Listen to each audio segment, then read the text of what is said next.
He says, our cars won't use this stuff in 2050. Now, we then got into an argument about what they would use, and we had dramatically different answers, but he said that, and so, I mean, they're really worried about the long-term future, and so that requires them doing other things and doing them in a massive scale.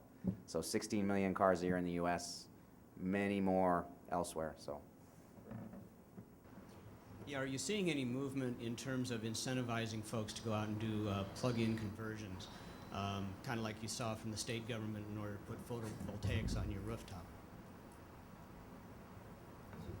Okay. Yeah, no one wants to touch the conversions. Yes, we are. I don't know. It depends on how you define movement. We're seeing enthusiasm for it. There's also a certain amount of concern about conversions and a range in, I'll just say, credibility among conversions. And so, when it comes to especially public funding, you have to kind of draw some lines about what are you going to support when it comes to conversions. And I think, I'm just going to sort of take a gamble, is shaking out as crash tested, CARB certified, emissions certified, and then yes, let's talk about public funding going there. You in your garage, maybe not so much. Not hard and fast, but that just seems to be the dialogue that's starting to emerge. But certainly for those that are interested in the conversions, whether you have the vested interest in our company or just want to do it, kind of addressing those credibility issues and some of that testing and kind of getting the stakeholders comfortable is your mission, without question. So it's not out of the realm of possibility, but it does cause some heartburn. We want to make sure ultimately that what we're proposing everybody go out and do is really, really safe, but also a really good example of what electric drive technology is. Yeah, there's a healthy debate going on. We got into it. We went to A123, one of the major companies in the conversion business, they've converted our small number of vehicles. And the path forward has typically been seen as getting the major automobile companies to start building large numbers of new ones. But meanwhile, as people have observed the situation we're in, the question has become, could we see much quicker, much bigger penetration of plug-in vehicles if we also had a parallel effort to convert existing vehicles? But as Chelsea suggests, that raises a whole host of issues. So this is going to be reasonable people are going to differ over this over the next few years. What percentage of the move to plug-ins are going to be represented by current cars converted versus new ones? And it's to some extent it's a debate between the level of penetration we can get to deal with things like the climate challenge versus key issues in terms of safety and reliability and that comes with conversion. So it's a big issue, and you're going to see a lot of debate. Down here at this end. Yeah, in the T-shirt in front. I've been in this, working on this for 9 years now. I have an electric car, and I kind of wanted to get an answer on the scalability question.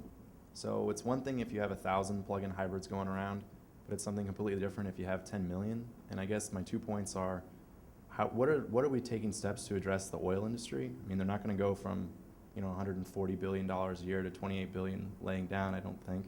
And then the other one is the issue with tax collection as far as the gas tax is concerned.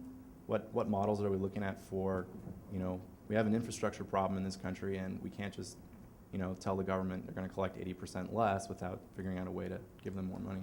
So, well, I'll take the easy one.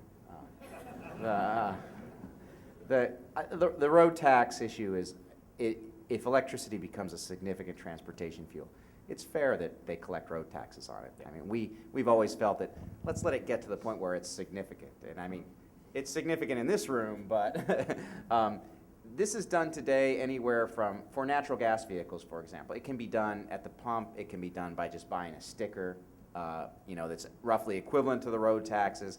It can be done by tracking the electricity. And it's much more likely that utilities will track the electricity that they deliver to transportation, because for a number of complicated regulatory reasons they'll need to. So they'll need to sort of report and say, all right, we delivered this electricity to residential customers and this to vehicles.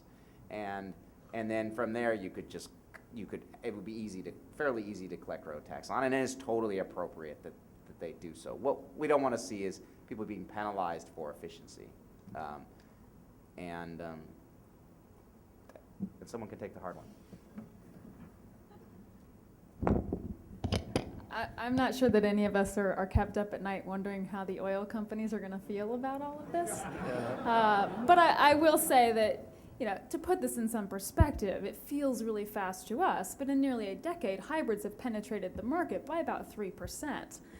We think that plugins will be a much faster uptake, but this is not going to be an overnight, put out of business kind of scenario.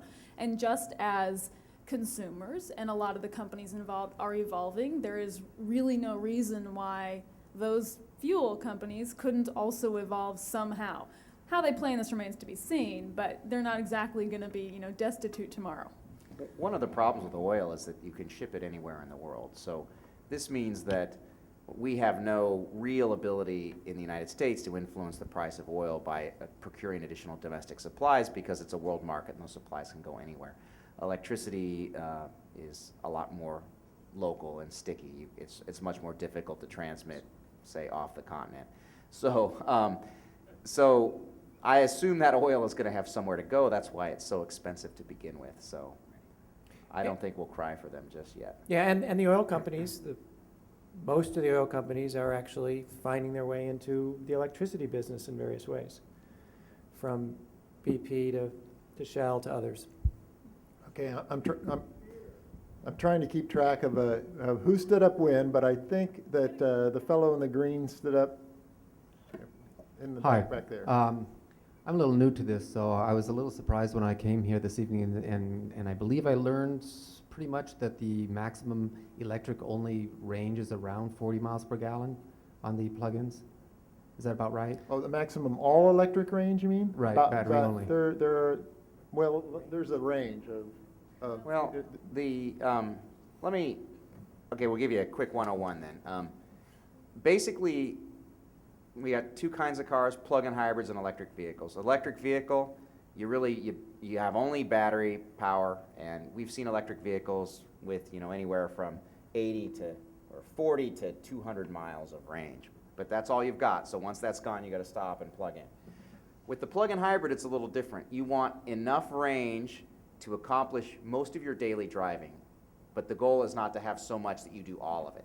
That would be overbuilding. It's one of the drawbacks of an pure electric vehicle is that you carry a lot of your battery around for the things you might do, not the things that you're planning on doing. Plug-in hybrids are a little different. You size the battery or the range for what you expect to do, and what we say is that between 20 and 40 miles of range is the sweet spot for most people.